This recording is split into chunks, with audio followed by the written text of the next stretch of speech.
ये पैगाम है भारत के हर कंटेंट क्रिएटर के नाम। जय भीम जय भीम।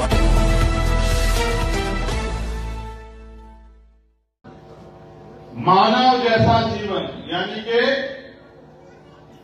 सम्मान, स्वाभिमान और सुख सुविधाओं का जीवन इस देश के लोगों को मिले, कहीं ना कहीं इसके लिए प्रयास किया, संघर्ष किया। और आज उन्हीं की देन है कि उत्तर प्रदेश में देश का कोई कोना हम लोग स्वाभिमान सम्मान के लिए जीवन को प्राप्त करने का प्रयास कर रहे हैं। मैं देश के बहुत सारे कोनों में घूमता रहता हूं, कभी महाराष्ट्र में, कभी उड़ीसा में, कभी बंगाल में। अभी अभी हम लोग मध्य प्रदेश और राजस्थान में चुनाव लड़ा के लौटे हैं। मध्य प्रदेश और राजस्थान के जो चुनाव हैं, मध्य प्रदेश में भी हमारे लोगों ने अच्छा प्रयास किया और कई सीटें वो बहुत नजदीक से हारे। और राजस्थान में तो 10 से ज्यादा सीटें हम दूसरे और तीसरे नंबर पर रहे। और मुझे बिना किसी संकोच के मैं कहना चाहता हूं, आप आंकड़े उठाकर देख लेना, 2-3 सीटें ऐसी हैं जिनमें अगर बहुजन समाज पार्टी के लोग हमारा वोट नहीं काटते तो हम वो सीटें जीत जाते। जैसे राजस्थान की बानसूर पे हम 7,000 कुछ मतों से हारे, वहीं बसपा ने 11,000 मत लेके हमारे वोट काटने का काम किया और हमारा प्रत्याशी 50,000 से ज्यादा वोट लेके 7,000 मतों से हार गए। ऐसे ही रामगढ़ में हमें 74,000 से ज्यादा वोट मिले और बसपा प्रत्याशी वहां 1,000 वोट पे सिमट गए। ऐसे ही नगर सीट पे हमें 46,000 करीब वोट मिले और बसपा प्रत्याशी को 1,200 करीब वोट मिले। वहीं मध्य प्रदेश की सेवड़ा पे हमें लगभग 30,000 वोट मिले और हमारा प्रत्याशी 11,000 वोट के लगभग से हारा और बसपा का प्रत्याशी 12,000 वोट ले गया। ये राजस्थान और मध्य प्रदेश के कार्यकर्ताओं की मेहनत की वजह से हुआ। आप भी अपने यहां ऐसी मेहनत करोगे तो आपके बीच के लोगों को भी आगे बढ़ने का मौका मिलेगा। मैं ये समझता हूं जिस क्षेत्र में जैसी मेहनत होगी वैसे ही वहां से परिणाम आए। पिछली बार आपने भी अपने यहां पर एक जिला पंचायत का सदस्य जिता के आजाद समाज पार्टी का प्रतिनिधित्व यहां सुनिश्चित किया। उस काम को अब आपको आगे बढ़ाना है क्योंकि अब लोकसभा का चुनाव आ रहा है। आज ये जिला स्तरीय सम्मेलन इसलिए बुलाया गया कि जिले में जो लोग काम कर रहे हैं, एक तो उनका मनोबल बढ़ जाए, दूसरा उनको भविष्य में क्या करना है उसके लिए दिशा निर्देश भी हो जाए। तीसरा, जहां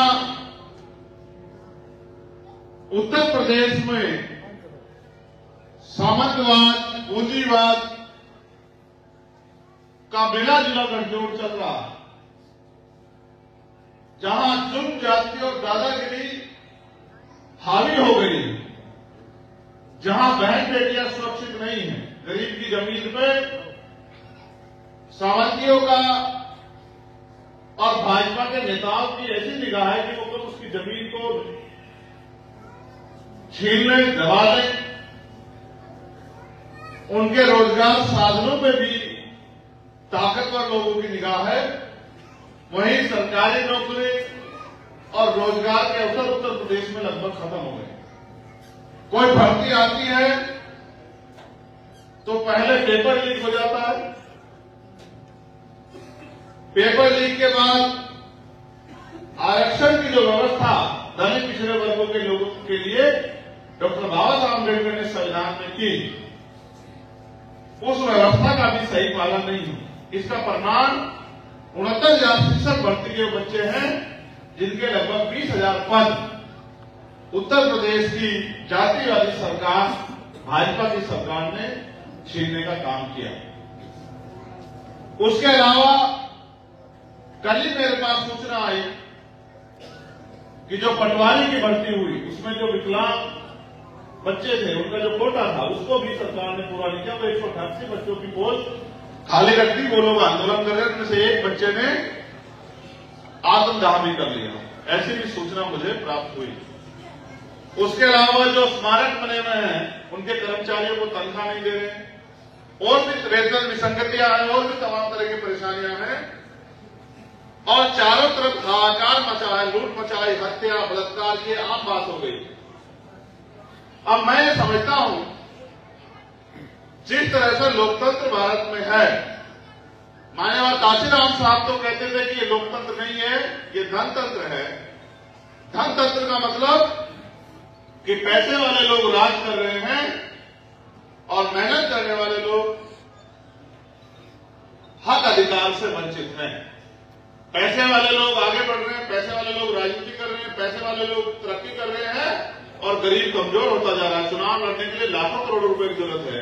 अब लोकसभा का चुनाव आएगा, आप देखना करोड़ों करोड़ रुपए खर्च होंगे, तो इस लोकतंत्र में जो पैसों के आधार पर चल रहा है, कोई गरीब का बेटा आगे नहीं बढ़ सकता।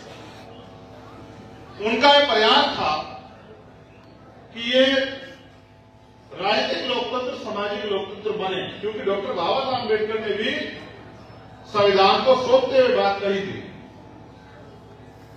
आज भी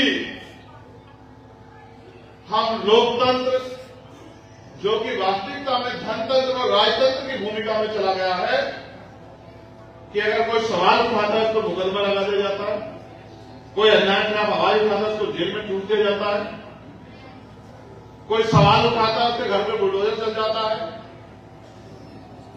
आरोपी खुलेआम घूमते, निर्दोष लोग जेल काट रहे हैं। ऐसी भी तानाशाही जो सोच है उसका प्रदर्शन हमें उत्तर प्रदेश में देखने को मिल रहा है।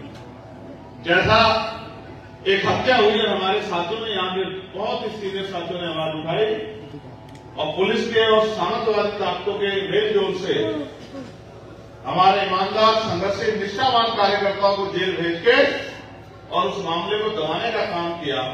और फिर थाने में जिस तरह से यहां के अधिकारियों ने हमारे कार्यकर्ताओं को पीटने का काम किया, उनका शोषण किया, जाति के आधार पर दमन किया, ये भी किसी से छिपावा नहीं।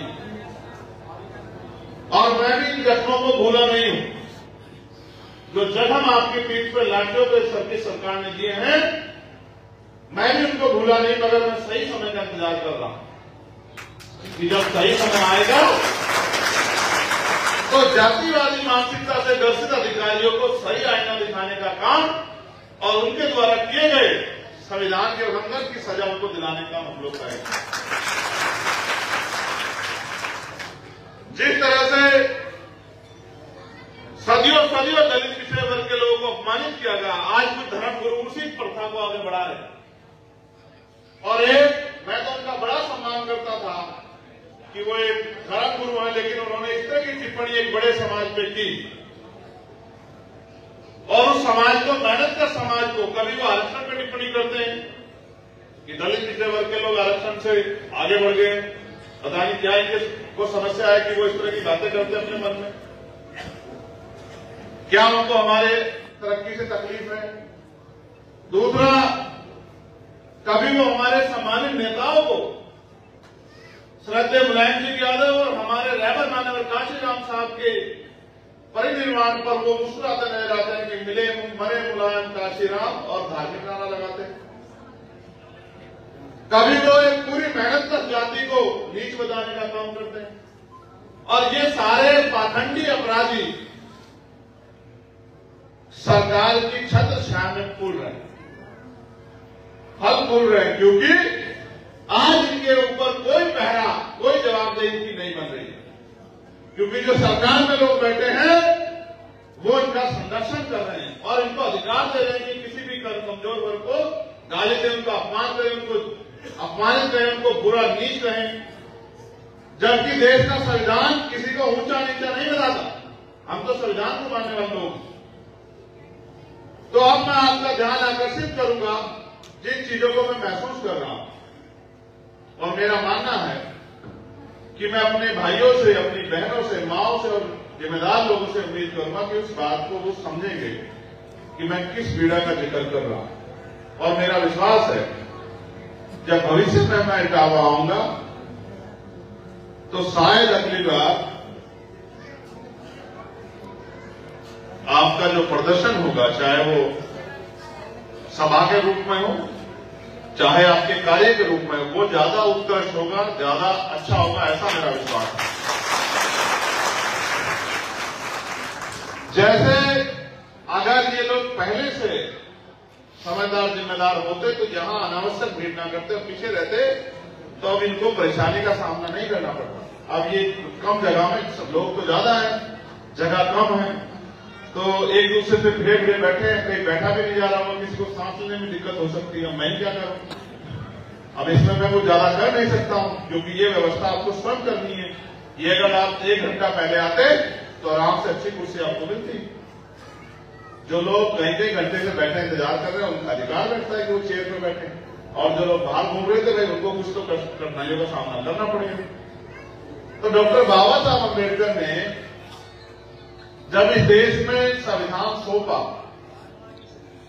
तो उनको एक शंका थी, एक भय था भविष्य को लेकर, और इसके लिए उन्होंने संविधान सभा में जो साथी थे उनसे कहा, और क्या कहा इस बात पे आप गौर करो।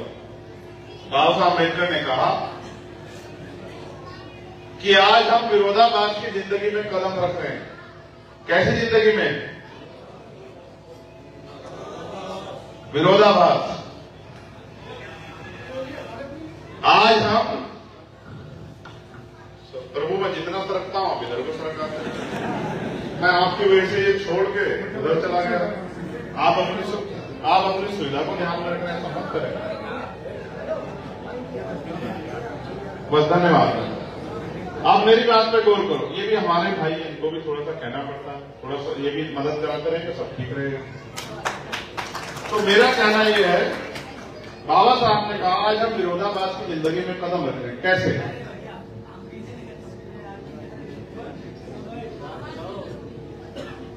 तुम में और भाजपा में कोई कमी तो नहीं, वो भी जनता को ऐसे परेशान कर रहे जैसे तुम यहां कर रहे हो।